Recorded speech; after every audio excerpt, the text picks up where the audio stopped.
Hello hello साथीहरू। टिम्बुरको छोप मन नपराउनु हुने मान्छे त कमै होला। म पनि एकदमै टिम्बुरको छोप मन पराउने मान्छे नपर्छु। यो चाहिँ कहिलेकाहीँ मलाई कस्तो लाग्छ भने हरेक नेपालीको पहिचानै टिम्बुरको छोप जस्तो लाग्छ के। हरेकको भान्सामा भइ पनि रह हुन्छ सधैँ जस्तो, अनि बनाउन पनि एकदम सरल।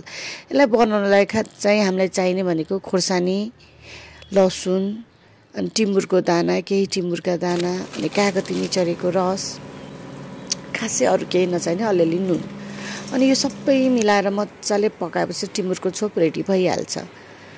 अनि मलाई चाहिँ खासमा गिलो टिम्बुरको छोप मनपर्छ, कसैलाई सुक्खा मनपर्छ, कसैलाई यसरी गिलो बनाउँदा चाहिँ अलि लङ टर्म पनि रहने भएको भएर मलाई साह्रै नै मनपर्छ गिलो।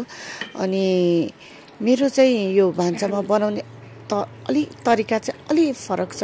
म चाहिँ लास्टमा फेरि टिम्बुरको दाना फुराएर अचारमाथि राखिदिन्छु। यसो गर्दा चाहिँ अचार खाँदा कहिलेकाहीँ सङ्लो दाना चपाउँदा चाहिँ एकदम मिठो स्वाद आउने, टिम्बुर नै चपाए जस्तो पर्पर स्वाद आउँदा अझै विशेष मिठो भए जस्तो मलाई लाग्छ। हजुरहरू पनि ट्राई गर्नु र हजुरलाई चाहिने टिप्समा पनि सम्पर्क गर्नुहोला।